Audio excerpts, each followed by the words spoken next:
Muy buenos días, ¿cómo estás? Katy Fernández te saluda. Qué placer saber que estás ahí, que estamos juntos nuevamente para abrir la carta de amor de nuestro Dios Creador. Trae tu Biblia y oremos antes de abrirla. Amado Padre Celestial, te damos gracias por este día, por tu compañía, porque sabemos que estás con nuestros queridos y con nosotros, y eso nos hace vivir muy seguros. Ahora, Padre, al abrir tu palabra, que tu Espíritu Santo sea nuestro instructor y danos tus fuerzas para andar por tus caminos. Despierta en nosotros hambre y sed de ti. Por favor, Señor, toma todo nuestro corazón y ayúdanos a que nada nos separe de tu precioso camino de vida eterna. En el nombre de Jesús, gracias Padre, ven pronto a buscarnos. Amén. La lección para esta nueva semana lleva por título, es la lección 10, el tercer viaje misionero, y el versículo para memorizar está en Hechos capítulo 20, versículo 24, y dice: de ninguna cosa hago caso, ni estimo preciosa mi vida para mí mismo, con tal que acabe mi carrera con gozo y el ministerio que recibí del Señor Jesús, para dar testimonio del Evangelio de la gracia de Dios. El relato de Lucas sobre el tercer viaje de Pablo comienza abruptamente. El texto solamente dice que después de pasar un tiempo en Antioquía, el centro de las misiones de Pablo,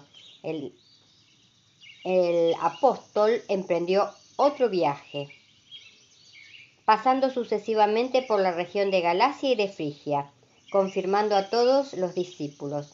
Así que una sola frase abarca los primeros 2.400 kilómetros de viaje. Esto se debe a que el objetivo principal del viaje era Éfeso, donde Pablo pasó más tiempo que en ninguna otra ciudad en el transcurso de sus viajes. Después de una perspectiva evangelizadora, el ministerio en Éfeso fue muy fructífero. El impacto de la predicación de Pablo llegó a toda la provincia de Asia. Probablemente durante esta época se fundaron las iglesias de Colosas, Hierápolis y Laodicea, quizá por medio de Epafras, uno de los colaboradores de Pablo. Es el último de Pablo que se registra en Hechos. Pablo lo inició como hombre libre, en cambio el viaje a Roma lo realizó como prisionero. La lección para el día domingo 2 de septiembre lleva por título Éfeso, primera parte.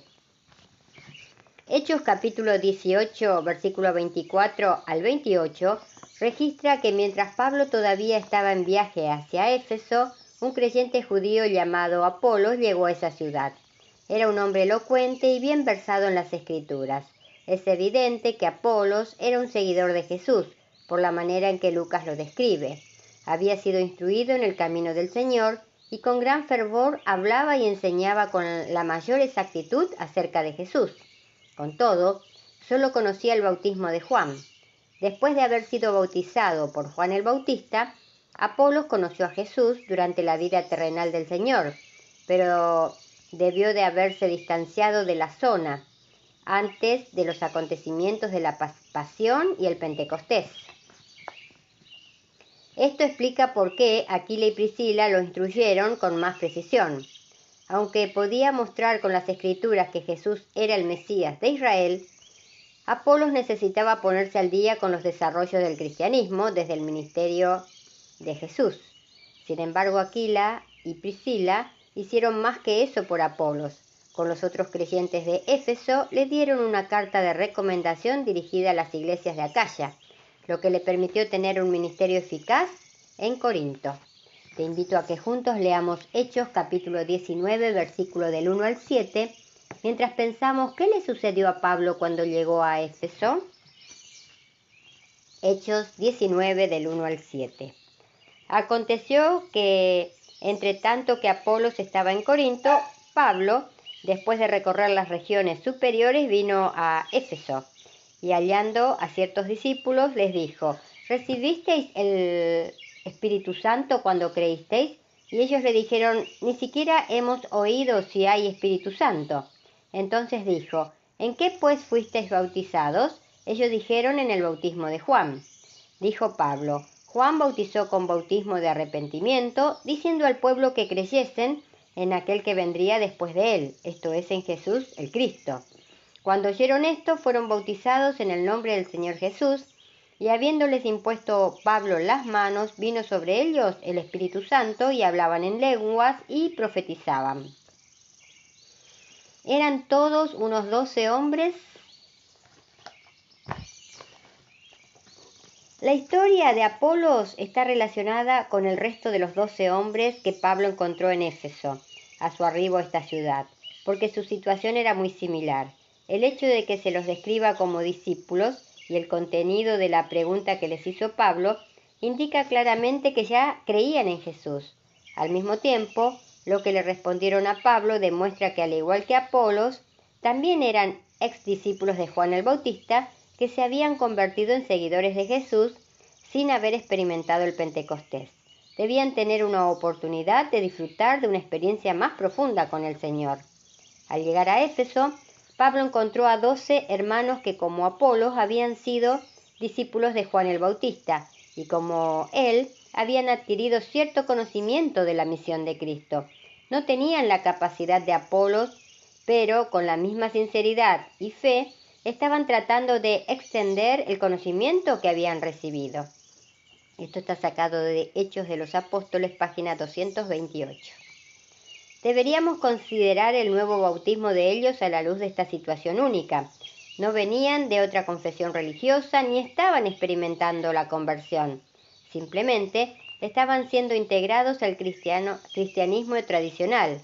El hecho de recibir al Espíritu y hablar en lenguas probablemente signifique que eran misioneros cristianos, como lo era Apolos, y ahora estaban plenamente capacitados para dar testimonio de Jesucristo donde quiera que fuesen.